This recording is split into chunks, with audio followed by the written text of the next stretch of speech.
It was translated without me even knowing it. The angry enemy found the despair reviewer, and this is Kingdom Chapter 612.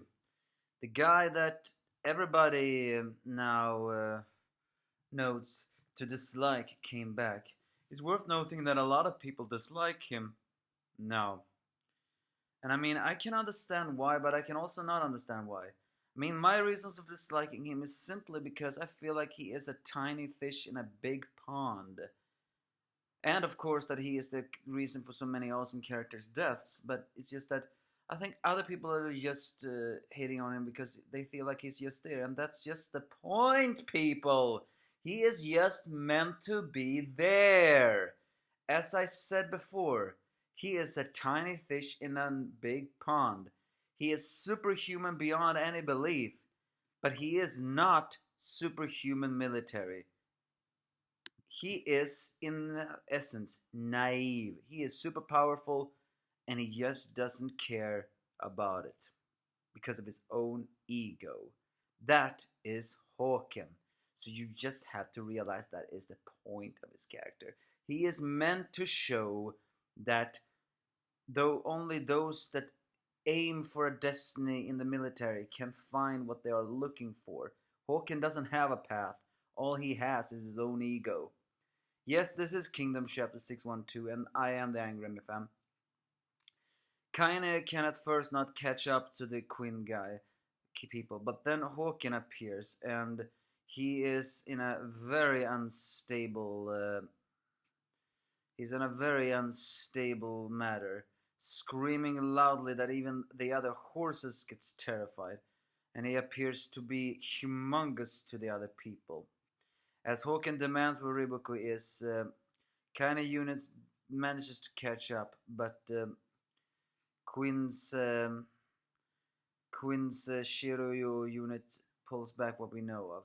As Hawken stands before the troops, very ready to just slash through even the south to get to Riboku. Riboku eventually appears and notice that Hawken is in significant pain. Yes, as we see, he is throbbing, but it's not exactly known what that pain is. I mean, granted, I think it is what I just said before. He is a naive guy, a tiny fish in a pond. So I think that pain is just simple unsatisfactory, so to speak. His Hawke and all, but his scar is still aching, as he says to Riboku that he has come for an answer.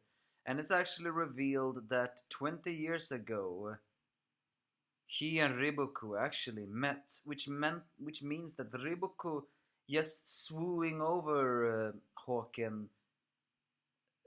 What was it? 10 years ago, or was it shorter? You know, when Shin went on his first campaign. It's revealed how in this chapter that Riboku didn't just charm Hawken with the promise of him killing Oki. Apparently, he met Hawken 20 years ago and said that they had a promise to be fulfilled. And he answers that this is the climax of the battle, which means that today is that day. And but as first Hawken feels that scrambles means nothing. Riboku reveals that it was on the battlefield that you first encountered Oki. And Riboku then says that I am not the one who will guide you to the answer, but the one who seeks the answer is someone else entirely. And you do know who that identity is, as we switch into Shin as he breaches through. So Shin will be the one giving the answer. Well, duh! If anybody is supposed to kill Hawken, it will be Shin. And as I said, but will Shin really give Hawken an answer? No, I don't think so. But he will definitely tell. But I think he will tell Hawken that he suck. That he's just. Remember, Duke Hoyo maybe not been able to kill Hawken, but what he said to Hawken was surprisingly the truth. Such as that he was a giant buffoon who was just using Oki as an excuse. And he said that the battlefield held the answer. Hawken refused to believe that because he's just training to be strong because he wants to be strong as a path seeker. And he doesn't have a path because he's just that egotistical. Shin wants to become strong because he wants to unite China. So I think he will say that Hawken will forever be lost because he will never realize that people can get stronger than him because they have something worth fighting for. Of course, they cannot. Shin cannot break through Kamo units, and Kamo is very eager to avenge Kisha. But then it's standing commander Bananji is worried and saying that Akakin should take half the men and ride to his unit while Dansai keep Bananji be distracted, and saying that the Hishin unit is the pincer if they are not take down everything else. As Akakin goes away, he says that I will tell your son you was a good man. But Dansai just gets angry, saying, I have 5 daughters. Huh, 5 daughters? Now I wonder if that is not exactly what he wants. Either with that, Akagin rides in to assist Hishin unit. I guess we have the guy who will kill Kimishu. Well, whatever. I guess we have the guy who will kill him. That man will be Akagin.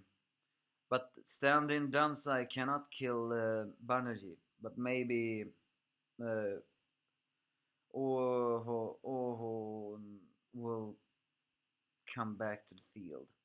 We still have seen nothing of the Kisha unit, although I don't think that is so very important. But Håkan has now entered the battlefield, the final confrontation.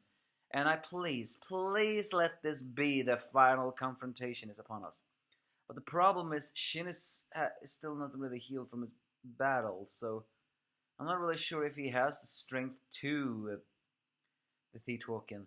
But as Riboko points out, Håkan himself seems to be in pain, but it seems to be mentally pain more than bodily, but he does seem to be in bodily pain too. So I guess that is an excuse to say both of them are wounded. The only question is who has the stronger will. And I do believe it's time for Shin to finally kill off that naive monster. So give me your thoughts if you have any.